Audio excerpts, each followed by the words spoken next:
But I do want to talk about your personal style as well, because you mentioned your inspirations, Richard Avedon, Deanne Arbus, Irving Penn. When did you decide, or when did you realize I've got my own style, or and that maybe someone will look at my work and say, "That's a Harry Borden. I can recognize that." Was there one point?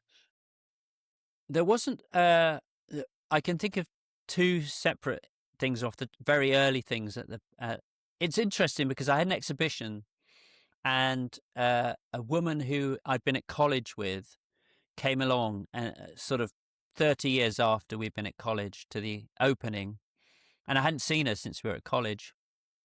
And I was just saying that, I got lucky, and it basically, I just turned up and I worked very hard. And, when I was at college, we were all just floundering around, all just doing our best and everything. And she corrected me. She sort of said, no, that I remember, you were different. Your work was a bit different. And I think, I'm not necessarily endorsing that, but it gave me pause to reflect. And I do think, I can remember my parents, I sort of, for my birthday, they bought me this. I was like 14 or something, and I bought this. They got me this Vivitar zoom lens, 70 to 210, and it was quite slow. It was like f4.5 or something like that. And I remember down in the fields below our house, there was they were making uh, straw, and they were harvesting the corn and making straw bales, and I was sort of involved. I'd help and stuff.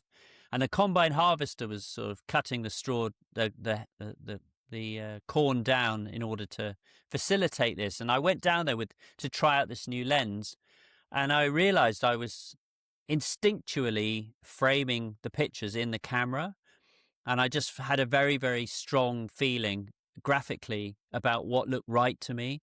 So it was very, very instinctual.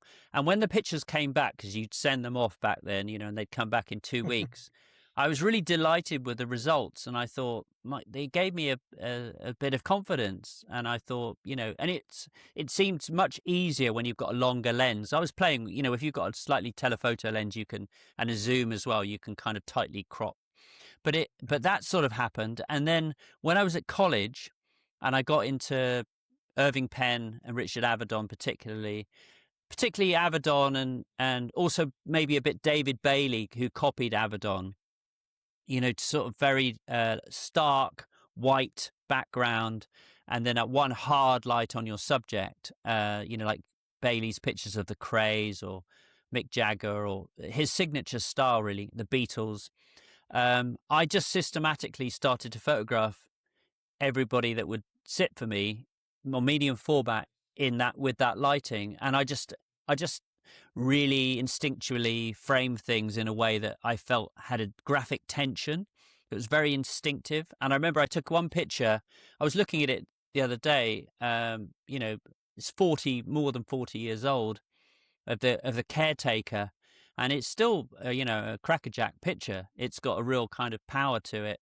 And so I think I realized that I there is some kind of innate visual language that it's a bit like learning. I'm not very good at languages, but some people just can pick up languages very, very easily. Their brain is wired in that way, and I think possibly maybe because I'm dyslexic. I think there's a lot of dyslexic photographers, and the shortcomings that they have that apply to the way their brain is wired, which give them dyslexia, are probably in some respects advantageous in making Maybe they sense. make up for it visually. They whatever they lack. Yeah, definitely. I mean, I was never diagnosed as dyslexic, but my daughter, who's in fact, done a project with her. She's drawing, and she's a very creative and talented person.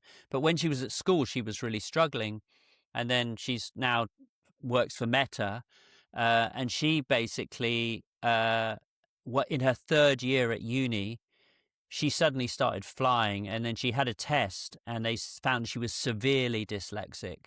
And I think she didn't get it from her mother. I'm sure I was dyslexic, but very high functioning dyslexic.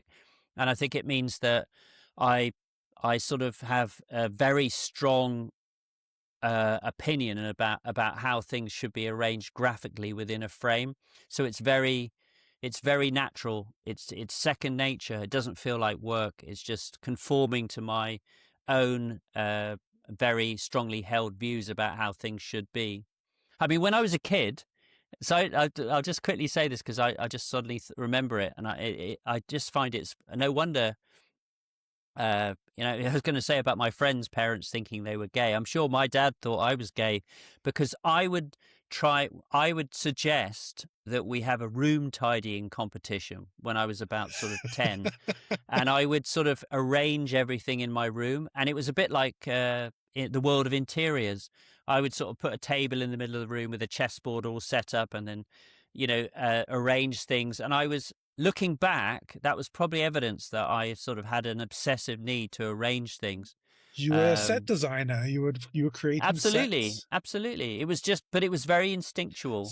So now you said that you work quickly, or you've developed. So is that when you arrive on a scene? Because I did want to get into how you do approach your shoots. But so you arrive on a scene and you can sort of very quickly assess.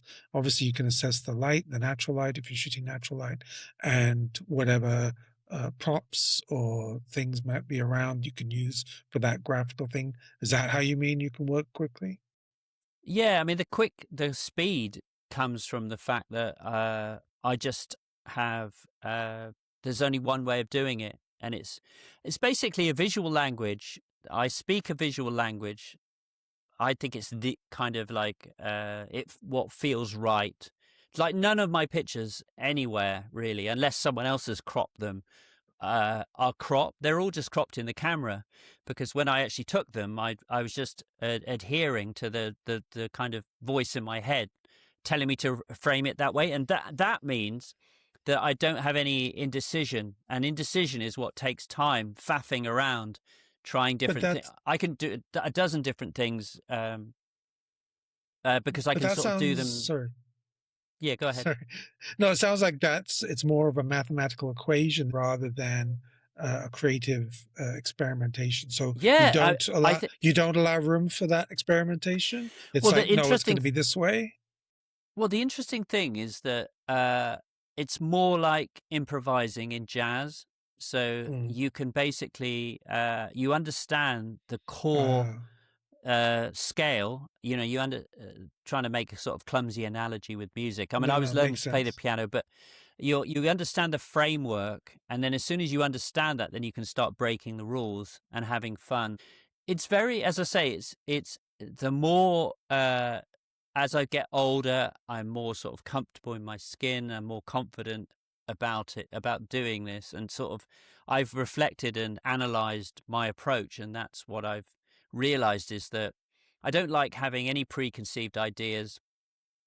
It's not formulaic at all, actually. It's sort of just responding to the environment, but there's a consistency and a formula in the way that I respond to the environment. But what I do is I go into a situation and I look for something that has something strange about it, something that appeals to me on a visceral level, a strange light or some marking or something that gives has attention, and I put someone into that space, and then I record the relationship we have. One of I think the best examples that I can remember, and I love Stephen Merchant, and I love that picture of yours where I can't remember the building, but Oh it's yeah, sort of this yeah, stone structure, and there's this crevice, and you just like wedge him in there, and it's like this very yeah. awkward gangly man standing in this crack in a wall, and I thought that was brilliant.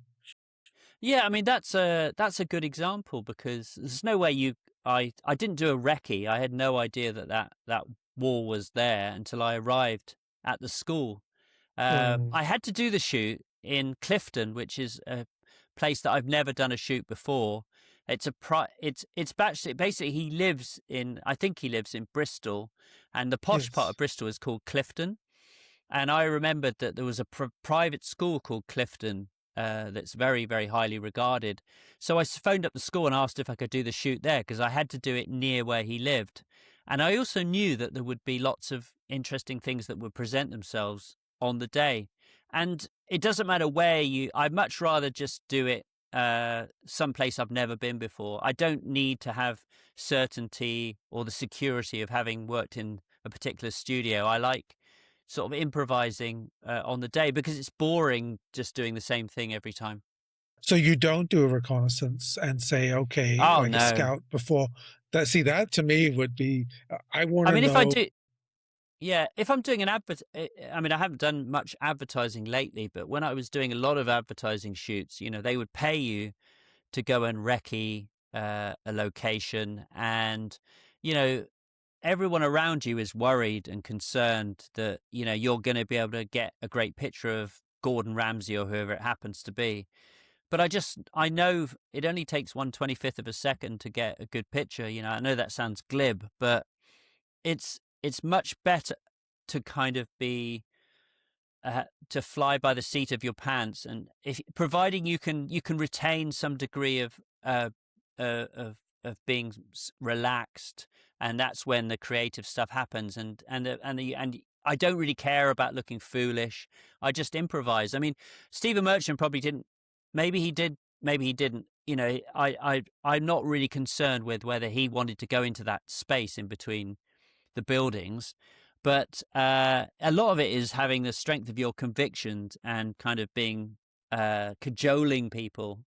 I mean, had you gone on a reconnaissance beforehand, you could have walked past that area and not even thought, oh, yeah, that's the perfect shape. That gap is Stephen Merchant shaped. I'm going to stick Yeah, him in there. You wouldn't have thought I, that. I think on the day I was, so I shot him in this big kind of like room that had loads of chairs. So there's some pictures of him Oh, that are yes, quite yes. Where fun. he's sitting on the stack of Yeah, chairs. yeah, because he's about 6'7", and so I used that as a studio. Um, and I can't remember whether I probably did have a little walk around and think, oh, that's an interesting space. But I mean, it would have been just on the day, because that it's foolish to completely, because sometimes there isn't anything, so you do want to know where the good things are, and then you can just utilize the small amount of time that you have with these people.